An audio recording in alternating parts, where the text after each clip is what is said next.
Okay, welcome back. I'm going to do a review for Exam 2. Exam 2 is happening, let's see here, I should know this. It's happening on Thursday, this Thursday, the 2nd of April. So you'll take that on the JMOV website where you've been doing your homework. So make sure you get on there. There's an email that was sent out with the details of that exam. So make sure you give yourself enough time to take the exam, which means don't log in at 11:30 at night on Thursday, because you will probably get cut off before you finish your exam. So you can log on anytime during the day as long as you give yourself enough time to get in there and take it. So we'll take a look at some of the questions in the Exam 2 review that we had. Let me see if I can turn this up. I'm using a new little setup here. My webcam that I've been using on the computer has been wildly insufficient, so I actually have my cell phone all hooked up to a tripod, and I've gone through the effort of connecting it to my USB to use as a webcam. So hopefully it's better. Hopefully the picture is better. Hopefully the sound is better. I've tried it out. I've talked away from the phone. It seems to pick that up okay. If I talk into my arm, it seems to be okay. So I think it'll be better than what we've had. I'm also doing this live. Not that you would know that because I didn't tell anybody this, but trying out the YouTube live, because what I would like to do with the class is end up having you be able to watch this live if you want to, and you can ask questions. There's over on this side of the video, there's going to be a chat place where you can go in and ask questions. I can see one person is actually watching this right now. If you are actually there, if you wouldn't mind, throw something in the chat. That would be awesome. I could see somebody ask me something. Otherwise, I'll just continue on here. We're in chapter 2, and this is again for Math 126. So, Exam 2 review.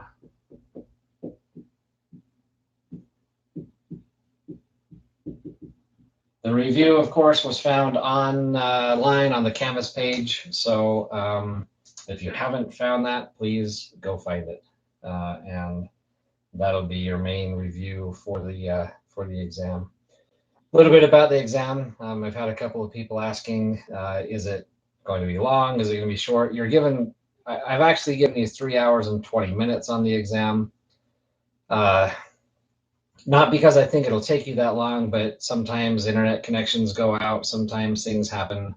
So I've allotted, double the time that I think you would need to actually take the exam in case something happens. That way you can get back into the exam and finish it or whatnot. There's 20 questions, so it is probably a little bit longer than a test I would have given in class, but not substantially. So it should be doable. It shouldn't be too terrible. If you have no internet connection issues, you should certainly be able to make it through the exam and not have to take the entire time to do so. So here we go. The first question I had was on, and I'm sorry when I wrote this, I didn't number anything, but the very first question, the piecewise function. So it asks this: if you have f of x equals, and then a bunch of piecewise pieces. So negative x plus 5, if x is less than or equal to 2, or excuse me, negative 2, x squared minus 1, if negative 2 less than x less than 0, and the square root of x if 0 less than or equal to x less than or equal to 4. And then x plus 1 if 4 less than x. It asks you a couple of things. It asks you to find f of negative 3. So if I want to find f of negative 3, I first have to look where my x value, my input value, is valid, right? And that happens here, right? Negative 3 is certainly less than negative 2, so it's valid in this first piece. So I plug it in to that first piece. I get negative 3 plus 5. And that's equal to a positive 3 plus 5. And that's equal to 8. So there's our first one. Smooth that just a little bit so I can actually maybe be in the frame here. Not that anyone wants to look at me right now. I've got that. I've got 8. They ask a couple of other things. They ask for f of negative 2.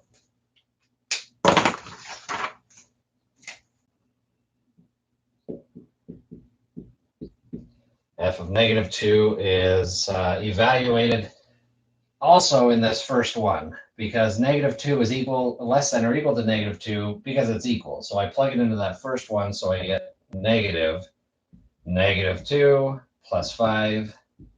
So that is a positive 2 plus 5, and I get 7.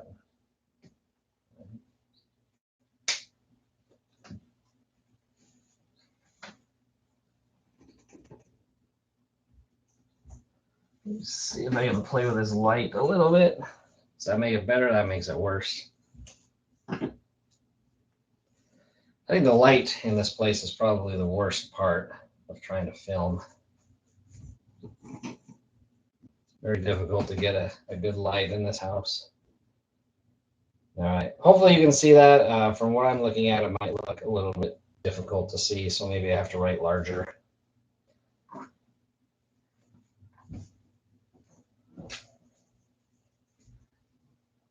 Okay.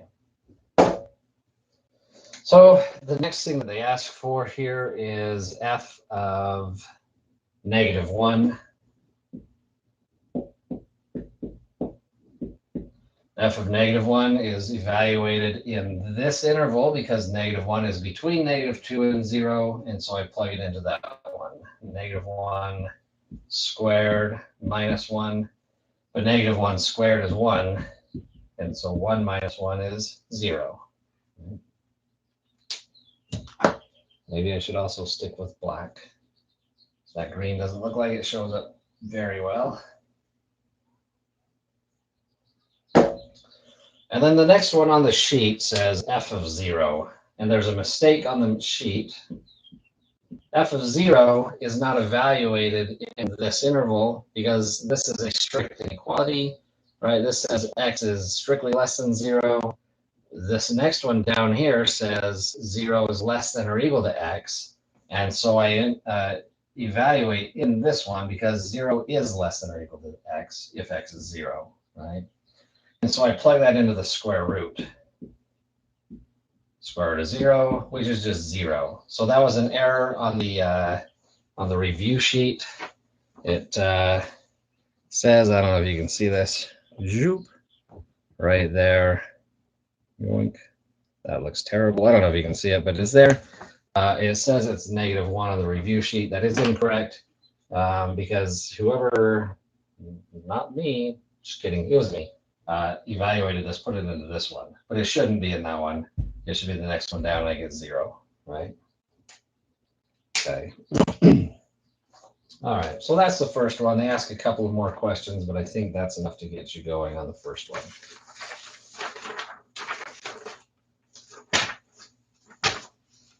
There were no other questions in chapter 2, so we'll jump to chapter 3.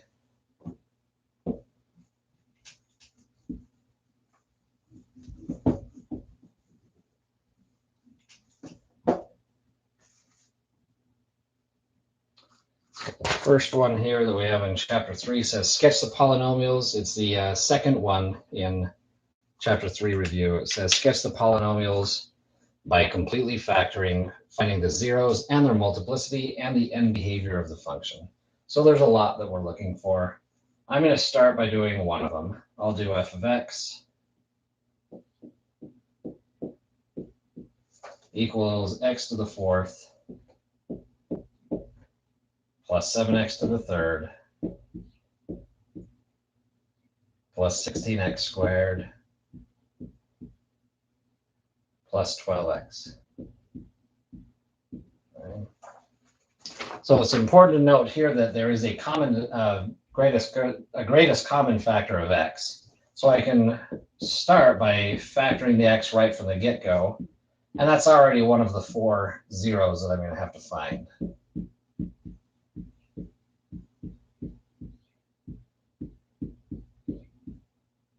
Right. I've already found one of my factors. That's just x. Right. And so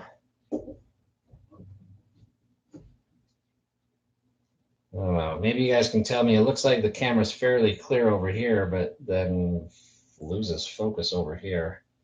Maybe that's a lighting issue, I don't know. Maybe that's better, maybe it's worse, I don't know. Hopefully at some point we'll find something that's good. That looks worse. I can't tell if that's better or not. Maybe I'll just quit playing around with it and do the math. To factor this polynomial in here, there's a lot of things that you can do. The one that I recommend is figuring out which possible rational zeros you could have. And that's to take all of the factors of 12. So that is to say 1, 2, 3, 4, 6, and 12. Those are all of the numbers that will divide 12, and divide those all by 1, in this case, the number that's in front of our leading coefficient. So it doesn't change any of these. And then, of course, I just have plus or minus. And if I have rational zeros, it's one of those. It's either, now that I move this, you can't see that. It's either a positive or negative 1, 2, 3, 4, 6, or 12, right? And so I'm going to try all of those using synthetic division, right? So I'm going to erase this because I'm going to need the board, but I'm going to write this part of it up here. If I have an x already, I've already factored a little bit. The rest that I need to factor is just this x to the third.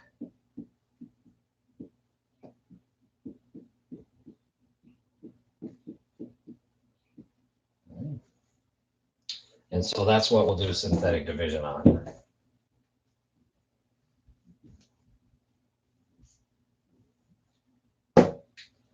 So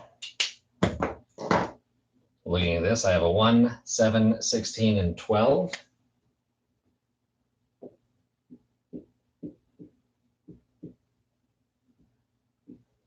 I'm just going to start with the low numbers, right? In fact, what I can see here is the Descartes rule of signs is helpful here because I'm positive, positive, positive, positive. There's no sign changes, which means that I have no positive answers, right? They should all be negative. So that's eliminated half of them already. So I'm going to try a couple. I'm going to try -2. And if I try -2 as a solution, that is to say that I have x equals -2 as a solution, but I really want to factor out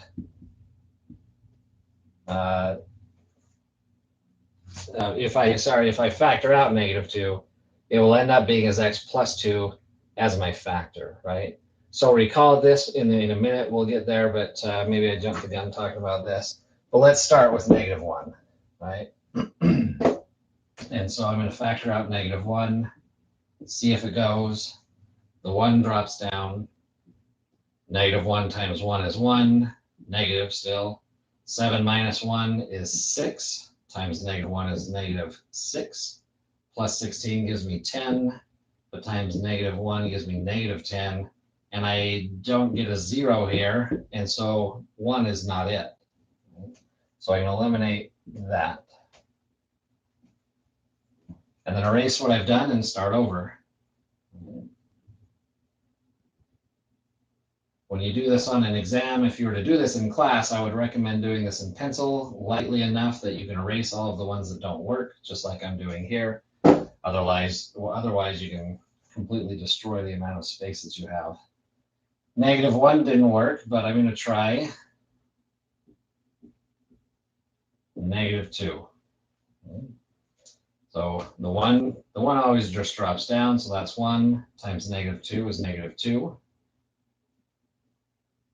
7 minus 2 is 5, times -2 is -10. Added to 16 gives me -6, times -2, oh no it doesn't, sorry, it's +6, times -2 is -12, and I get a 0. Right? Which means that -2 is a factor. And just because it worked doesn't mean I'm done with it. I could try again, right? And I should always try again, because if it works once, it might work twice, it might work 3 times, right? So I'm going to try -2 again. The 1 again just drops down. The 1 times -2 is -2. Add those together, that gives me a 3. Times -2 is -6, and I get another 0 in my remainder. So actually -2 worked twice. Right? And I don't need to continue, because this right here is just x plus 3. And so I have a factor of -2, which is to say I have x plus 2, but it worked twice, and so it's squared. And then, of course, don't forget the very first x that we pulled out of here. And so I have this as my factored form. Now they asked us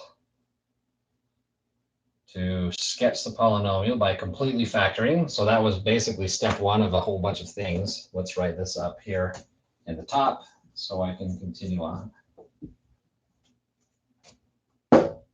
This was x.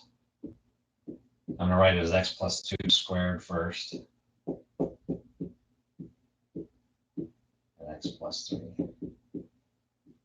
All right, that's our factored form.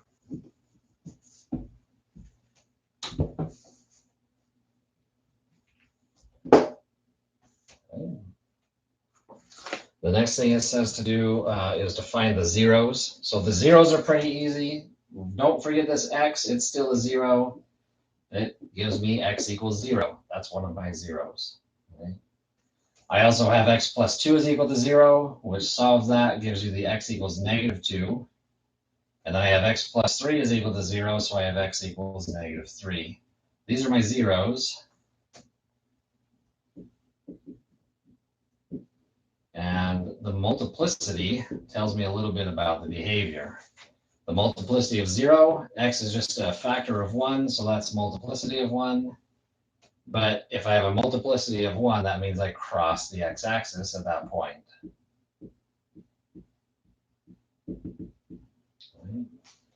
This x plus 2 has a multiplicity of 2. If it has a multiplicity of 2, or 4, or 6, or anything even, it's going to simply touch the x-axis. Likewise with the cross happens at 1, 3, 5, 7, 9, anything odd. X equals -3 comes from the x plus 3 that has a multiplicity of 1 because it has a power of 1, and therefore it's going to cross. Now, the only other thing that I need is the end behavior of this function. Right? If we look at what we started with, it was an x to the 4th function, right? And it was a positive x to the 4th function. And you should know that a positive x to the 4th function is going to have end behavior that goes up to the left and up to the right, right?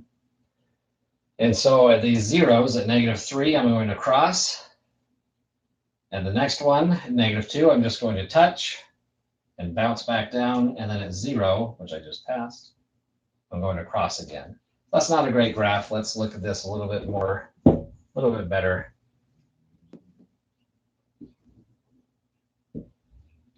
I have a 0 at 0, so I'll mark it. I have a 0 at -2, so I'll mark it. And then I have a 0 at -3, so I'll mark that. I have my end behavior going up to the left and up to the right. And again, at -3, I cross. So I should come down from my end behavior, cross through. And it doesn't matter how deep this goes. You can do it like this. You can do it like this. That's not the point of these graphs. So make it go however deep you feel like. Essentially, it's going to go down. When it gets to -2, it'll touch. And so it'll come up and look like that. It doesn't go through. It just touches and then goes back down. But then it's going to cross at 0. Right? So that's what it is. It looks like that. It looks like that in the review right there. So if you have something that looks like this, again, I'm looking for those 3 things. Did you get your zeros correct? Do you cross and touch correct? And then if your end behavior is correct. And of course, all of that dictates whether this is right side up or upside down. That'll also be looking at, but if you got all of that other stuff right, then you don't have to worry about that. So I'll leave the other 2 to you. Let's move to the next question, which is the next one in the review. Let's take a look at that.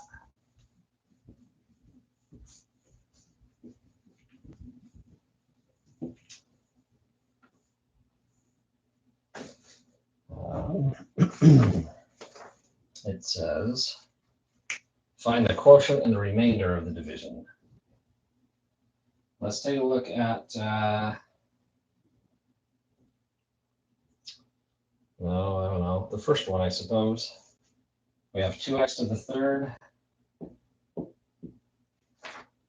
plus 9x squared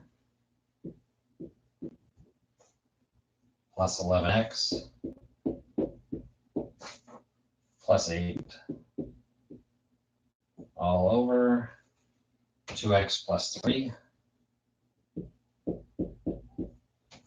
Black is running out on me, so I'm going to maybe switch to blue. But I'm going to take this, and I'm actually going to erase this because I'm going to need this board space. But I'm going to take this and rewrite it in long division. Right? So I'll start it like this. The denominator comes out first, 2x plus 3. And then the numerator goes under of 2x to the third plus 9x squared plus 11x plus 8. Okay, we're looking at that. The very first thing I want to do is take the first term of the numerator and divide it by the first term of the denominator. So 2x to the third divided by 2x. The 2x's are going to cancel out. I'm going to be left with an x squared. X squared gets multiplied back through the entirety of the denominator and put down below. So x squared times 2x is 2x to the third. Again, I should have the same term here that I have above. Otherwise, you've done something wrong because these guys need to cancel out. The x to the second times 3 gives me plus 3x squared. But you're going to subtract these, so you're going to change your sign. So that becomes minus. This becomes minus, and you subtract those. 2x to the third minus 2x to the third is gone. That's what we want to see, right? Gone. 9x squared minus 3x squared is 6x squared. And then just pull down your next term, so I have plus 11x. And then do it again. The first non-zero term divided by the first term. 6x squared divided by 2x is 3x. And it's positive, so it's plus 3x. And again, take that and multiply it through. 3x times 2x is 6x squared. 3x times 3 is 9x. They're both positive until I change their signs to become negative. 6x squared minus 6x squared is 0. Perfect. 11x minus 9x is 2x. Right. And then pull down your next term. Take that first term, divide it by the first term. 2x divided by 2x is 1. So 1 times 2x is 2x. 1 times 3 is 3. You change those signs to subtract. The 2x minus 2x is 0 is, sorry, 2x minus 2x is 0. 8 minus 3 is 5. And I can't divide 5 by 2x anymore, so that's it. That's my remainder is 5, right?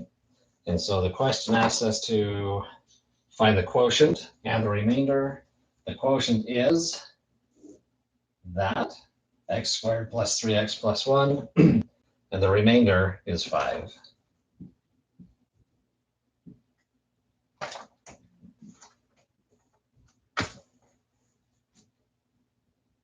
Okay.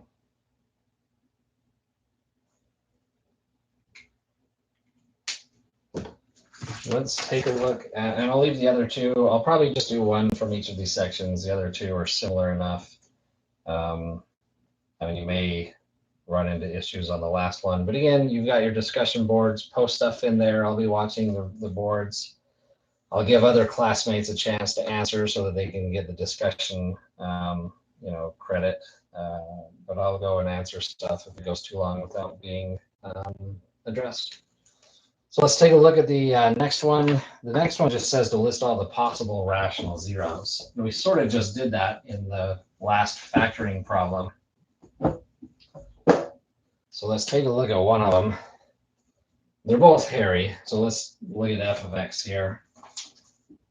Let me write the problem perhaps. The problem says list all rational zeros. Well, it says possible.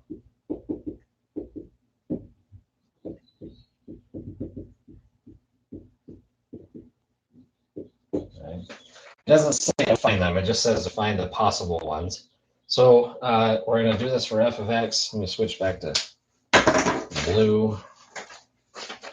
Let's say f of x equals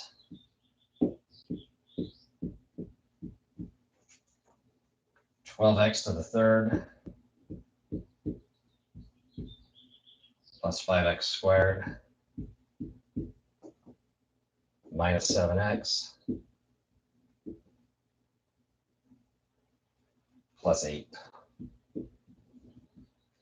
Okay. Now, all of the possible rational zeros are all of the possible factors of the very last number. That's p. So p is either a plus or a minus, anything that divides 8. So 1 and 8. And you can do this with a factor tree, finding the factor pairs. That's probably the easiest way to do this. But 2, 8 is divisible by 2. And in fact, you get 4 when you do that. And that's it, right? 1, 2, 4, and 8.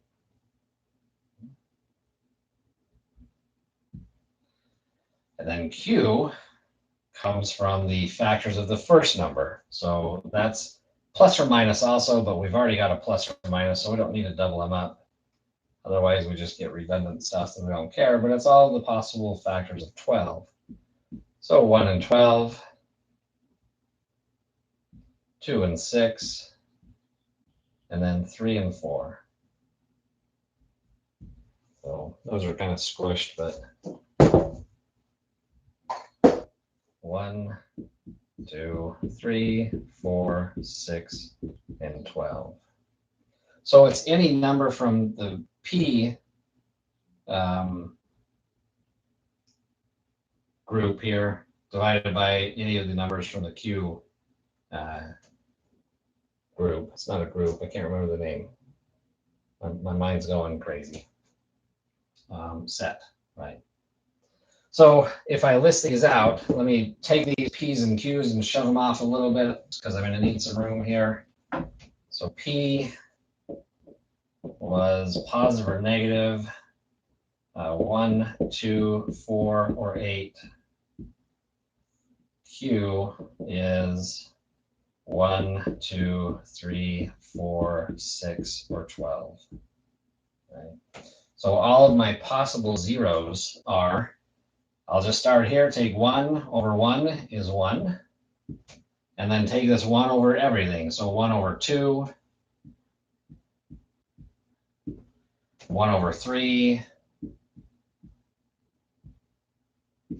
1 over 4, 1 over 6, 1 over 12.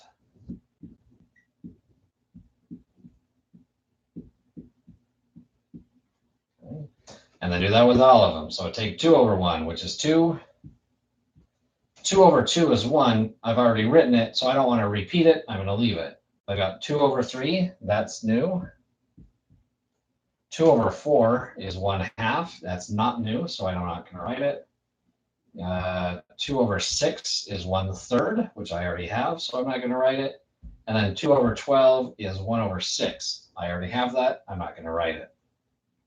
Starting with the 4 here, 4 over 1 is 4.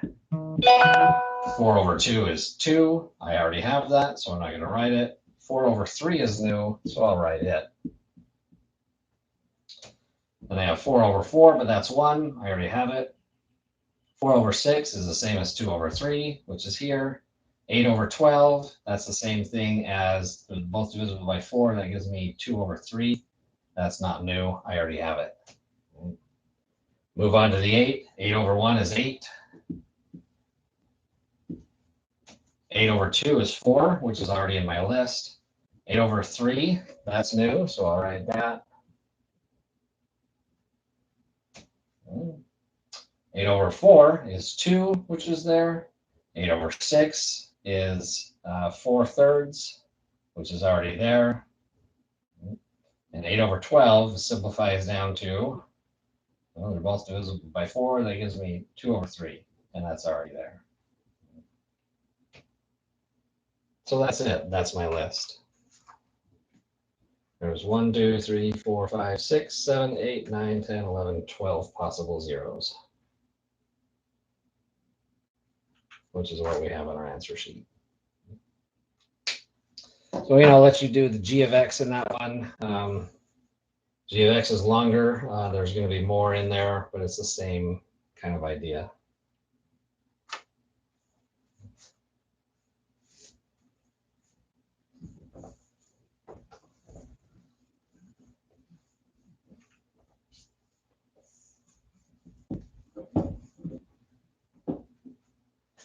Okay, let's see. The next one is, in fact, the next one on the list that says use Descartes' rule of signs.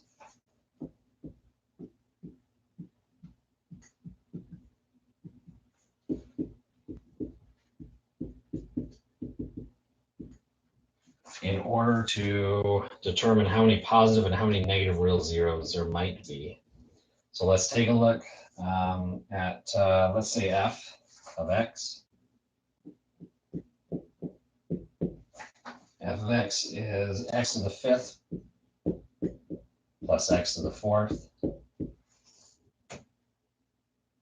minus 21x to the 3rd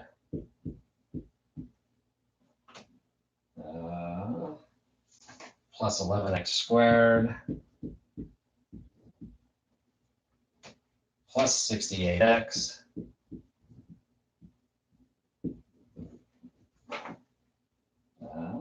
minus 60. Okay. So using Descartes' rule of signs, I can figure out how many positives I might have and how many negatives I might have. So if I look at the function itself, f of x, I start with a positive, because if there's no sign in front of your leading term, it's positive. So I go from positive to positive. That's not a sign change, but there is a sign change here. Go from positive to negative. And then I go from negative to positive. That's my second sign change. Positive to positive is not a sign change, but I go from positive to negative on my last one. So that is my third sign change. All right. So as far as positive zeros, there's possibly 3.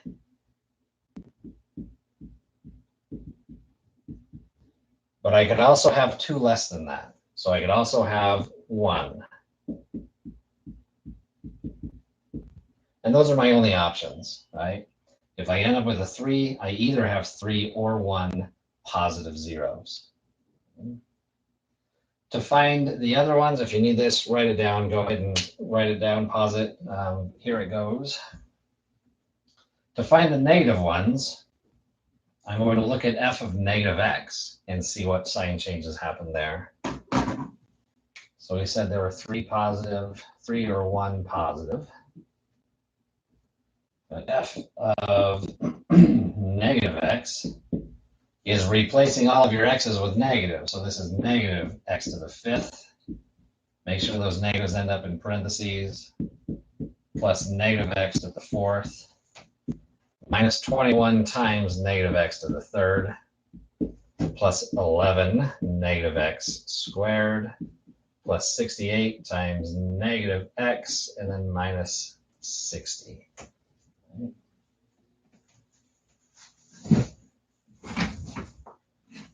So if I simplify this, I've got negative x to the 5th ends up still being negative. And then it's x to the 5th, because it's negative times negative times negative times negative times negative. There's an odd negative, so there's negative in the end, right? The negative on my 4th cancels out because there's an even number of negatives multiplied by each other. Negative x to the 3rd is negative, but times that last negative out here goes positive. The negative in my x squared cancels away, so that becomes positive times the positive is still positive. The negative here becomes negative 68x. And then kind of running into each other, but I've got minus 60 in the end, right? So if I look at the sign changes here, I go from negative to positive. That's one sign change. Positive to positive is not a sign change to another positive, and I have another sign change that happens here, and then no more. Right? And so as far as my negative x's go, the possible negatives,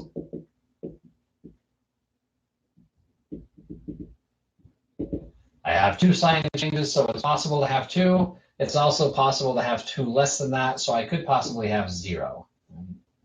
So you take whatever you get and you subtract 2, and if you can subtract 2 again, you do it however many times you need to.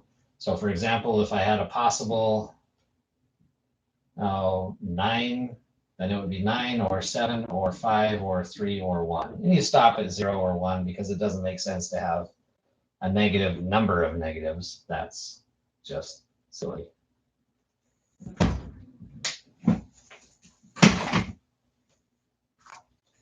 And then the last thing they ask you on that one is to fully factor each function. I'm going to skip that because we did that in the last question, the very first question in chapter 3 where we reviewed it. You would simply do the synthetic division with your possible factors, which in this case are just possible factors of 60.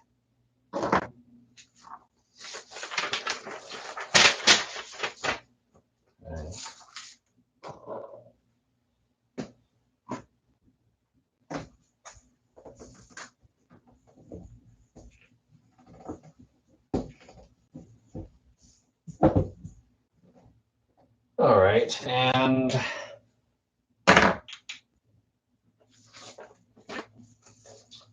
the next one is on the very last page. It says evaluate each expression.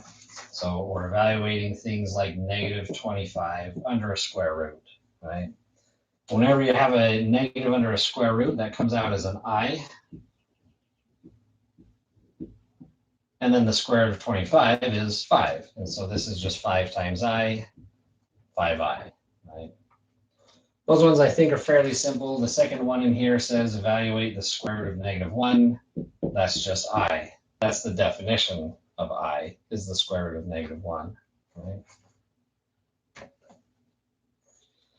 Ones that might cause you a little bit of trouble are this negative 5 under a square root times the square root of negative 5. It's very tempting to just say that the negative 5 and the negative 5 can multiply and the negatives go away, but this doesn't apply when your numbers under the square root are not positive numbers, right? So what I would do instead is know that the negative here comes out as an I. So I have I and the square root of 5. And it happens again here, so I have another I times the square root of 5, right?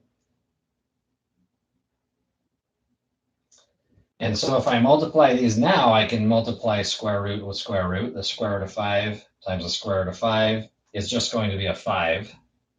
But I times I is negative 1, and so I have negative 1 multiplied by 5, so my answer is negative 5.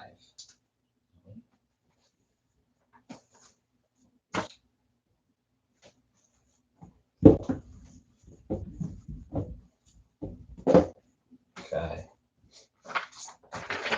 Let's move to the next one. It's kind of similar. It says find all solutions.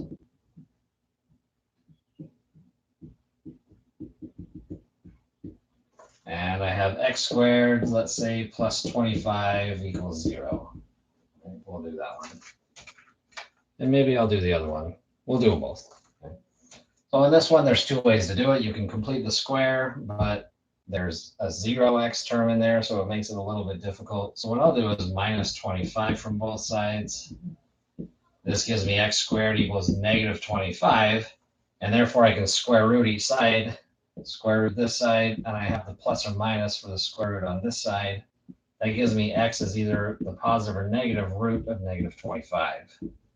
But the negative root of 25 we just saw was 5i, so I have plus or minus 5i. And so those are my two solutions. X is either 5i or negative 5i, and I'm done.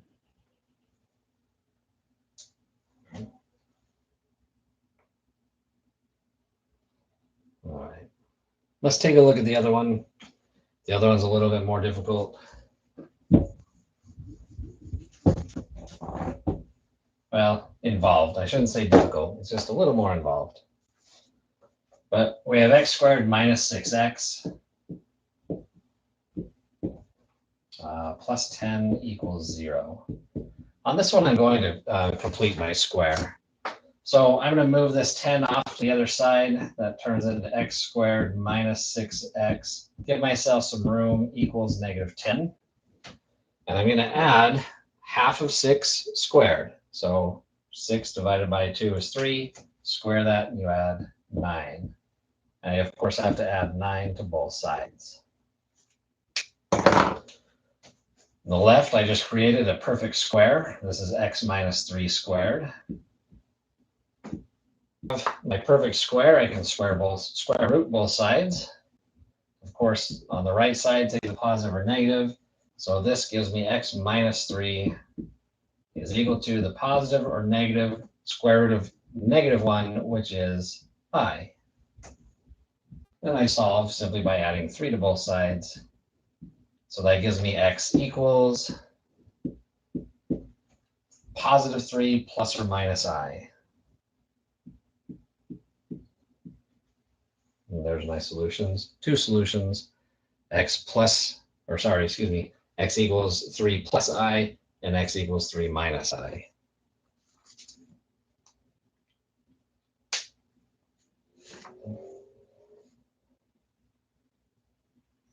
And then last thing that was asked is the very last question.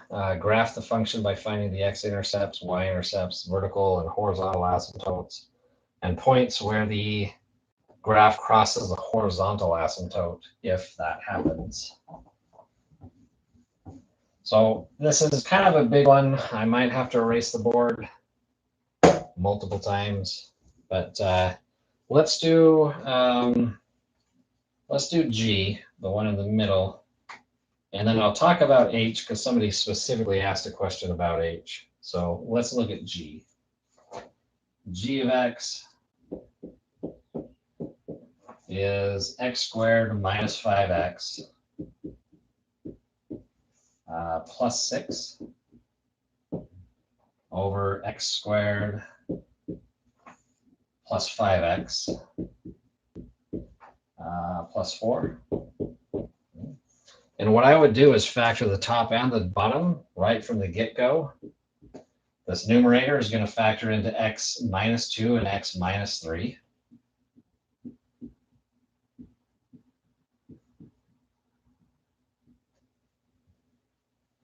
The denominator is going to factor into x plus 4 and x plus 1.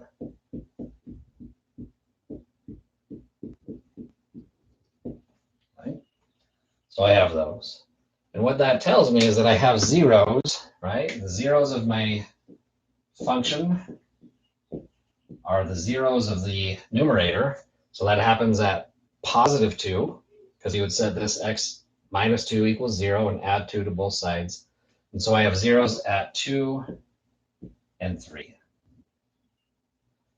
The zeros of the denominator create asymptotes. They create vertical asymptotes. And so I have vertical asymptotes at -4 and -1.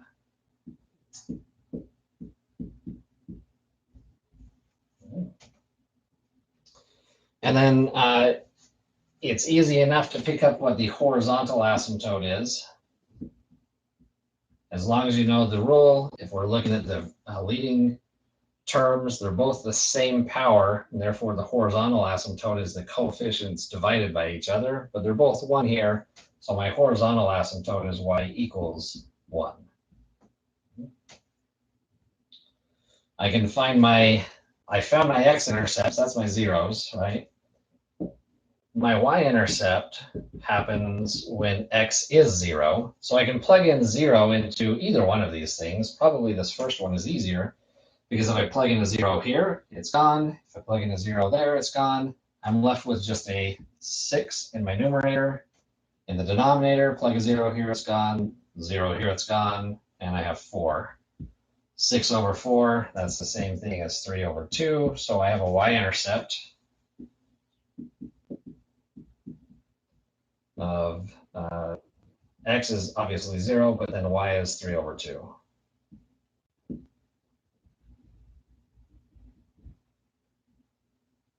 Okay. And the last little bit I want to know is if we ever cross over that horizontal asymptote. And so that is to say, is my function ever going to equal 3 over 2, right? So I would plug that in and say 3 over 2 is equal to probably the first form not factored, x squared minus 5x plus 6 over x squared plus 5x plus 4. Okay. And so I'm going to multiply this denominator up to the 3 and then the 2 up to the other side. So that's being multiplied by 3, and then the 2 gets multiplied up here, and that gives me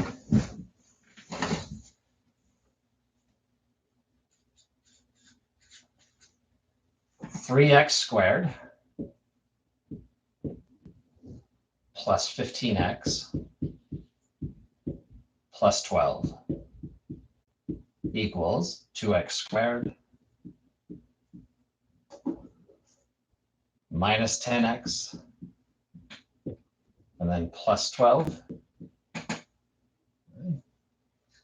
And therefore I can simplify this because I've got an x squared function here, an x squared function there. I'm going to subtract 2x squared plus 10x and then minus 12 from both sides to simplify this. So the left-hand side, I get x squared plus 25x is equal to 0. Right? Oh, what do you know? I'm doing the wrong thing. I'm so very sorry. We don't care about this. I know that's going to happen at 0. That's obvious from the fallout from here. I'm trying to figure out where it'll cross my horizontal asymptote. So my apologies. Let's back this train up. I want to find when this thing is equal to the horizontal asymptote, which is 1, not 3 halves like I threw in. So 1, again, I apologize, is equal to x squared minus 5x plus 6 over x squared plus 5x plus 4. Right? This one's much easier because when I multiply this denominator up to the 1, I don't have to distribute anything. It's just multiplied by 1. So that gives me x squared plus 5x plus 4 is equal to x squared minus 5x plus 6. The x squareds are actually going to cancel out because if I subtract an x squared to get it on the one side, they disappear. So I'm going to bring my x terms to the left by adding 5x to both sides. And I'll subtract 4 from both sides. That gives me 10x is equal to 2.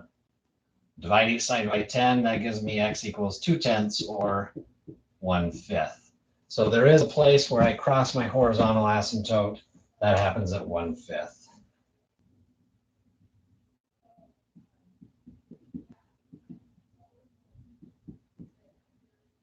So I'm going to erase this right-hand side. I'll keep the left-hand side because that's how I'm going to graph this thing. Ouch.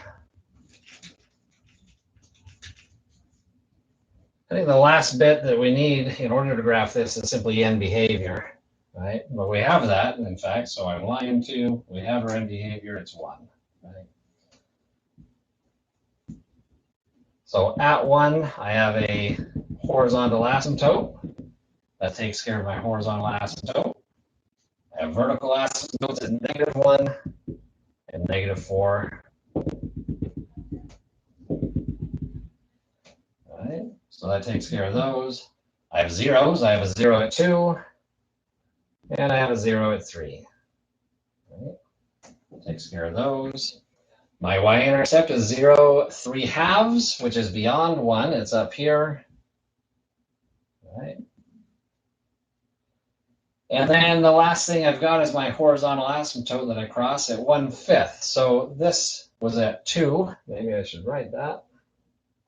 So somewhere in here, I cross my horizontal asymptote. Right? So what's happening is, it should be fairly obvious what's happening on the right-hand side. I have to come off of this asymptote. And the only way to come off this asymptote and go through these 4 points is to come off of the positive part of it. And then, of course, I have to approach that asymptote as x goes on to infinity, so I reapproach it from the right-hand side. Okay. So I just have to figure out what's going on in this section and then to the left. So I'm going to erase this stuff to the left now to give me some room to graph.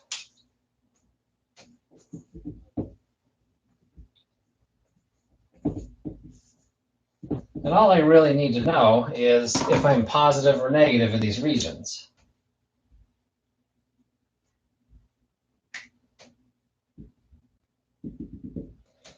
In between these two asymptotes, if I am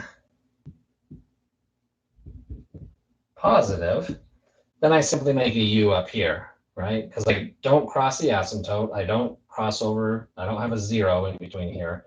So I'm either up here or I'm down here. I just have to figure out which one.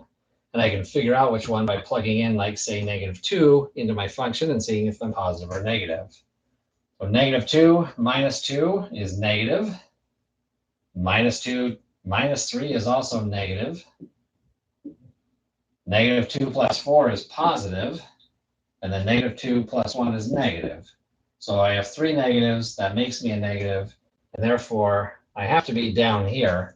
And I know I don't go high enough up towards the asymptote that I would cross over and get a 0 because I don't have a 0. So whatever it is, it's down here somewhere. And it looks like that.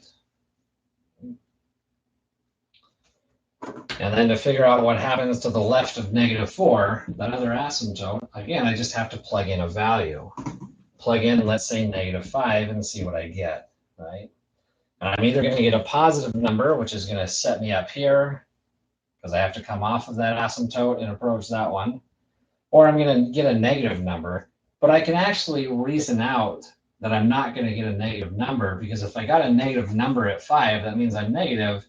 But in order to approach this asymptote here as x goes to the left, what would I have to do? I would have to cross over my x-axis. But that doesn't happen because I have no more zeros, so it's not down here. It can't be down here. It's got to be up there. So my final graph looks like this. And again, it's much nicer in the answer sheet, but that's my reasoning. And I got something similar to the answer sheet, so we'll call it a win.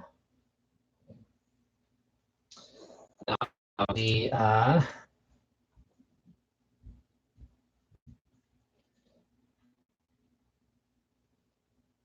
last question I had was on this one on h of x. So let's just talk about that. The question was, why is there not a slant asymptote?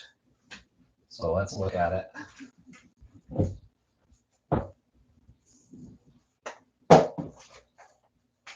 If I have h of x equals x plus 2 squared